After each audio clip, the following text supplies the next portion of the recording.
उस दौर में जब चारों ओर रेड अलर्ट एरिया में मौजूद थे, उनकी उम्र करीब 18-19 साल के आसपास थी। वे स्कूल की पढ़ाई पूरी करके कॉलेज जाने वाले थे।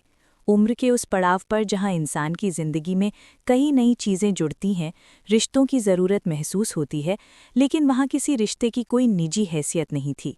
वहां सब एक दूसरे के साथ उम्र काट रहे थे और वहीं उनका भविष्य भी दाव पर लगा हुआ था। चारों ओर रेड अलर्ट एरिया की टूटी-फूटी गलियां थीं, जिनसे गुजरते हुए वे अपने आप में बातें किया करते थे।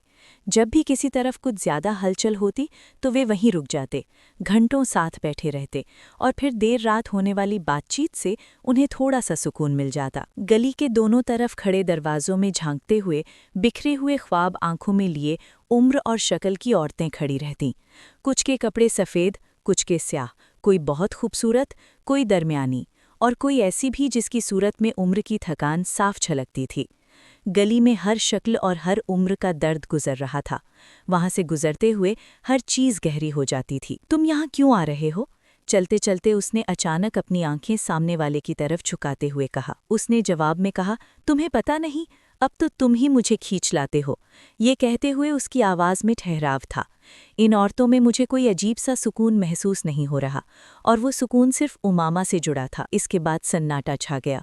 उसने बात अधूरी छोड़ दी थी। उसकी आवाज़ में अब आदेश था, विनती नहीं। उसने कहा कि उसकी ज़िंदगी पर ज़्यादा असर नहीं हुआ, लेकिन हालात बदले थे। वो खुद भी ठीक से नहीं जानती थी कि वो यहाँ तक कैसे पहुंची। डॉक्टर के कमरे में माहौल गंभीर था। वो समझा रहा था कि इलाज संभव है, लेकिन समय लगेगा। कागज़ों पर नज़रें दौड़ती रहीं और शब्द कमरे में तैरते रहे। वो बाहर निकली तो गलियारे में वही खामोशी थी। उसने गहरी सांस ली और खुद को संभाला। उसे याद आया, कुछ सवाल ऐसे होते हैं जिनके जवाब तुरंत नहीं मिलते। वो घर लौटी, रात देर तक जागती रही। खिड़की से आती रोशनी में उसने बहुत कुछ सोचा, अपने बारे में, अपने फैसलों के बारे में। अगली सुबह उसने तय किया कि भागना समाधान नहीं है। वो फिर उसी जगह पहुंची, उसी भरोसे के साथ। डॉक्टर ने उसे देखकर कहा कि हालात मुश्किल हैं, लेकिन नामुमकिन नहीं। उम्मीद की एक पतली सी रेखा दिखी। वो जानती थी ये रास्ता आसान नहीं होगा, लेकिन उसने कदम बढ़ा दिए, क्योंकि कुछ कहानियां वहीं से शुरू होती हैं जहां डर खत्म होता है। कुछ भी खास नहीं है, उसने देखते ही कहा। मैं यहाँ रह भी नहीं सकती, यहाँ का माहौल ही खराब है। देखो कितनी गंदी मैली जगह है। उसने वहां मौजूद गड्ढों और कूड़े के ढेरों को देखते हुए कुछ नापसंदगी से कहा। फिर गंदगी में रहते हुए यहाँ आने की क्या जरूरत है? उसने अपनी भौएं चढ़ाते हुए कहा। इस जगह का अपना एक चार्म है। गंदगी और यहाँ की औरतों का कोई मुकाबला नहीं। गर्लफ्रेंड उस तरह की डायलॉग सुनने की आदी नहीं थी, जो भी कुछ देर बाद चुप हो गई। और फिर पाकिस्तान की जिस बड़ी एक्टर से तुम बातें कर रहे हो, वो तो हम। दूसरे लड़के की बात बीच में रोकते हुए उसने काट दिया। उसका तो तुमने पहले भी काफी जिक्र किया है। अरे वो कुछ भी नहीं थी, बस शादी करके एक जगह रुक गई, वरना तो बहुत ही खूबसूरत और होनहार थी। वो एक पॉश इलाके में रहती है, फिर यहाँ क्यों आई है? पहले लड़के ने कुछ गंभीरता से पूछा। ये तुम खुद उससे पूछ लेना, मैं भी उससे इस तरह के सवाल नहीं करता। दूसरे लड़के की बात पर बाकी दोनों लड़के भी उसी तरह चुपचाप सोचने लगे। इसी तरह चलते चलते उन सबका सफ़र अल खराज गली के आखिर में एक इमारत के सामने ख़त्म हुआ। काफ़ी पुरानी, इबादत की नीयत से बनी हुई इमारत। नीचे मौजूद दुकान से तीनों लड़कों ने मोमबत्तियों के अलावा बहुत सा सामान खरीदा और अपनी अपनी थैलियों में रख लिया। एक बार फिर से लड़के उस गली में भी लौट आए, जहां आने पर उन्होंने ऐतराज़ किया था। फिर भी उन लोगों ने वहां से सामान खरीदने के बाद उसी रास्ते से आगे बढ़ना शुरू कर दिया। लड़के को भी शायद अंदाज़ा नहीं था कि आगे क्या होने वाला है। चारों तरफ इमारत की सीढ़ियां चढ़ते हुए उसने एक बार फिर गंभीर नज़रों से चारों ओर देखा।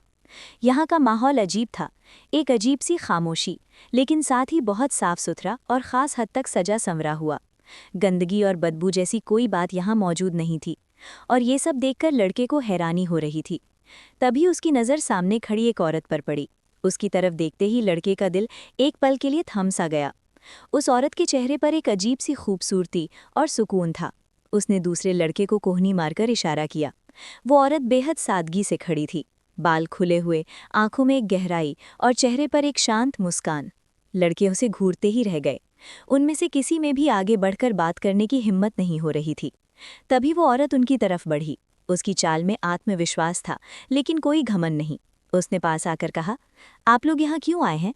उसकी आवाज़ नरम थी, लेकिन सवाल सीधा। लड़कों में से एक ने हिम्मत करके जवाब दिया, हम बस यूं ही आए थे, देखने। औरत ने हल्की सी मुस्कान दी। उस मुस्कान में कोई दिखावा नहीं था, बल्कि एक अजीब सी सच्चाई थी। उसने उन्हें अंदर आने का इशारा किया। तीनों लड़के थोड़ी हिचकिचाहट के साथ अंदर चले गए। अंदर का नज़ारा बिल्कुल अलग था। दीवारों पर पुरानी तस्वीरें, जलती मोमबत्तियां और हवा में अगरबत्ती की खुशबू फैली हुई थी। वहां मौजूद हर चीज़ किसी कहानी का हिस्सा लग रही थी। औरत आगे आगे चल रही थी और लड़के उसके पीछे पीछे, बिना कुछ कहे। एक कमरे में पहुंचकर उसने उन्हें बैठने को कहा, फिर खुद सामने बैठ गई। आप लोग डर रहे हैं, उसने सीधा कहा। तीनों एक दूसरे की तरफ देखने लगे। सच यही था, वे डरे हुए थे। लेकिन डरने की कोई बात नहीं, उसने शांत लहजे में कहा। ये जगह सिर्फ उन्हीं के लिए डरावनी होती है जो सच्चाई से भागते हैं।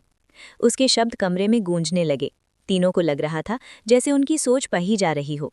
तभी उसने आखिरी बात कही, अगर यहाँ तक आए हो तो अब अधूरा छोड़कर नहीं जा सकते।